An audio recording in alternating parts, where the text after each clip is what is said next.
بسم اللہ الرحمن الرحیم۔ پیارے دوستو، آج کی اس ویڈیو میں ہم آپ لوگوں کو قارون کا عبرتناک واقعہ سنائیں گے کہ آخر قارون کون تھا اور اس کی ہلاکت کا سبب کیا تھا، آخر اس پر کون سا عذاب نازل ہو گیا۔ ان سب کے بارے میں قرآن و حدیث کی روشنی میں ہم آپ لوگوں کو بتائیں گے۔ سب سے پہلے اگر آپ لوگ ہمارے چینل پر نئے ہیں تو پلیز ہمارے چینل کو سبسکرائب کریں اور ساتھ ہی میں بیل آئیکن کا بٹن دبائیں تاکہ آنے والی ہر ویڈیو آپ لوگوں تک پہنچ سکے۔ تو چلیے شروع کرتے ہیں۔ پیارے دوستو، قارون حضرت موسیٰ علیہ السلام کے چچا کا لڑکا تھا۔ ابن عیسیٰ کی تحقیق یہ تھی کہ یہ حضرت موسیٰ علیہ السلام کا چچا تھا، لیکن اکثر علماء چچا کا لڑکا بتاتے ہیں۔ یہ بہت خوش آواز تھا، تورات بڑی خوش لیاسی سے پڑھتا تھا، اس لیے اسے لوگ منور کہتے تھے۔ لیکن جس طرح سامری نے منافق فنا کیا تھا، یہ اللہ کا دشمن بھی منافق ہو گیا تھا۔ چونکہ بہت مالدار تھا، اس لیے بھول گیا تھا اور اللہ کو بھول بیٹھا تھا۔ اس کے پاس اس قدر مال تھا کہ اس خزانے کی کنجیاں اٹھانے پر قوی مردوں کی ایک جماعت مقرر تھی۔ اس کے پاس بہت سارے خزانے تھے، ہر خزانے کی کنجی الگ تھی جو بالشت بھر کی تھی۔ جب یہ کنجیاں اس کی سواری کے ساتھ خچروں پر لادی جاتی تو اس کے لیے 60 پنچ خچر مقرر ہوتے۔ قوم کے بزرگ اور نیک لوگوں اور عالموں نے جب اس میں سرکشی اور تکبر حد سے بڑھتے ہوئے دیکھا تو اسے نصیحت کی کہ اتنا اکھڑ نہیں، اس قدر غرور نہ کر، اللہ کا ناشکرا نہ بن، ورنہ اللہ کی محبت سے دور ہو جاؤ گے۔ قوم کے لوگوں نے کہا، یہ جو اللہ کی نعمتیں تیرے پاس ہے انہیں اللہ کی رضامندی کے کاموں میں خرچ کر تاکہ آخرت میں بھی تیرا حصہ ہو جائے۔ یہ ہم نہیں کہتے کہ دنیا میں کچھ عیش و عشرت کر ہی نہیں، اچھا کھا، اچھا پی، اچھا پہن اور جائز نعمتوں سے فائدہ اٹھا، نکاح سے راحت اٹھا، لیکن جہاں اپنا خیال رکھ وہاں مسکینوں کا بھی خیال رکھ، جہاں اپنے نفس کو نہ بھول وہاں اللہ کے حق بھی فراموش نہ کر۔ تیرے نفس کا بھی حق ہے، تیرے مہمان کا بھی تجھ پر حق ہے، تیرے بال بچوں کا بھی تجھ پر حق ہے۔ ہر حقدار کا حق ادا کر، اور جیسے اللہ نے تیرے ساتھ سلوک کیا تو اوروں کے ساتھ بھی ایسا کر۔ غلط کاموں سے باز آ جا، اللہ فسادیوں سے محبت نہیں رکھتا۔ قوم کی علماء کی نصیحتوں کو سن کر قارون نے جو جواب دیا، اس کا ذکر یوں ہو رہا ہے کہ اس نے کہا، آپ اپنی نصیحتوں کو رہنے دیجئے، میں خوب جانتا ہوں کہ اللہ نے مجھے جو دے رکھا ہے اس کا مستحق میں ہوں۔ میں ایک عقل مند دانا شخص ہوں، میں اسی قابل ہوں اور اسے اللہ بھی جانتا ہے، اسی لیے اس نے مجھے یہ دولت دی ہے۔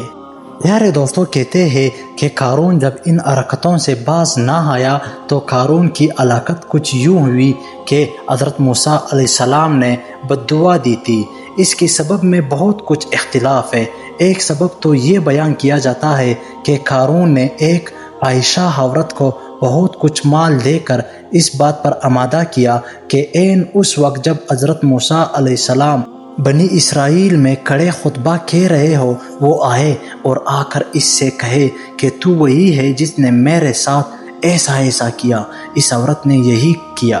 حضرت موسیٰ علیہ السلام کانپ اٹھے اور اسی وقت نماز کی نیت باندھ لی اور 2 رکعت ادا کر کے اس عورت کی طرف متوجہ ہوئے اور فرمانے لگے، تجھے اس اللہ کی قسم جس نے سمندر میں سے راستہ دیا اور تیری قوم کو فرعون کے مظالم سے نجات دی اور بھی بہت سے احسانات کیے، تو جو سچا واقعہ ہے اسے بیان کر۔ یہ سن کر اس عورت کا رنگ بدل گیا اور اس نے صحیح واقعہ سب کے سامنے بیان کر دیا اور اللہ سے استغفار کیا اور سچے دل سے توبہ کر لی۔ حضرت موسیٰ علیہ السلام پھر سجدے میں گر گئے اور قارون کی سزا چاہی۔ پیارے دوستو، دوسرا سبب یہ بیان کیا جاتا ہے کہ جب قارون کی سواری اس طمطراق سے نکلی، سفید قیمتی خچر پر بیش بہا شاخ پہنے سوار تھا، اس کے غلام بھی سب کے سب ریشمی لباسوں میں تھے۔ ادھر حضرت موسیٰ علیہ السلام خطبہ پڑھ رہے تھے، بنو اسرائیل کا مجموعہ تھا۔ یہ جب وہاں سے نکلا تو سب کی نگاہیں اس پر اور اس کی دھوم دھام پر لگ گئی۔ حضرت موسیٰ علیہ السلام نے اسے دیکھ کر پوچھا، آج اس طرح کیسے نکلے؟ اس نے کہا بات یہ ہے کہ ایک بات اللہ نے تمہیں دے رکھی ہے اور ایک فضیلت مجھے دے رکھی ہے۔ اگر تمہارے پاس نبوت ہے تو میرے پاس یہ جائے شم ہے، اور اگر آپ کو میری فضیلت میں شک ہے تو میں تیار ہوں کہ آپ اور میں چلے اور اللہ سے دعا کرے، دیکھ لیتے ہیں اللہ کس کی دعا قبول فرماتا ہے۔ آپ علیہ السلام اس بات پر آمادہ ہو گئے اور اسے لے کر چلے۔ حضرت موسیٰ علیہ السلام نے فرمایا آپ پہلے دعا کریں یا میں کروں؟ اس نے کہا نہیں میں کروں گا۔ اب اس نے دعا مانگنی شروع کی، ختم کر لی لیکن قبول نہ ہوئی۔ اب حضرت موسیٰ علیہ السلام نے کہا اب میں دعا کرتا ہوں۔ اس نے کہا ہاں کیجئے۔ آپ نے اللہ تعالیٰ سے دعا کی کہ یا اللہ زمین کو حکم کر کہ جو میں کہوں مان لے۔ اللہ نے آپ کی دعا قبول فرمائی اور وہی آئی کہ میں نے زمین کو تیری اطاعت کا حکم دے دیا ہے۔ حضرت موسیٰ علیہ السلام نے یہ سن کر زمین سے فرمایا اے زمین اسے اور اس کے لوگوں کو پکڑ لے۔ وہی یہ لوگ اپنے قدموں تک زمین میں دھس گئے۔ آپ نے فرمایا اور پکڑ لے۔ یہ اپنے گھٹنوں تک دھس گئے۔ آپ نے فرمایا اور پکڑ لے۔ یہ منڈوں تک زمین میں دھس گئے۔ پھر فرمایا ان کے خزانے اور ان کے مال بھی یہی لے لے۔ اسی وقت ان کے کل خزانے اور تمام مال آ گئے اور انہوں نے اپنی آنکھوں سے ان سب کو دیکھ لیا۔ پھر آپ نے اپنے ہاتھ سے اشارہ کیا کہ ان کے خزانوں سمیت اپنے اندر کر لے۔ اسی وقت یہ سب غارق ہو گئے اور زمین جیسی تھی ویسی ہو گئی۔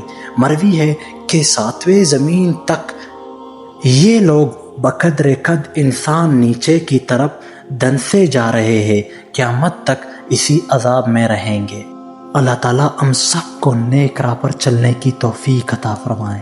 پیارے دوستو اگر ویڈیو پسند آئی ہو تو لائک کمنٹ شیئر ضرور کرنا۔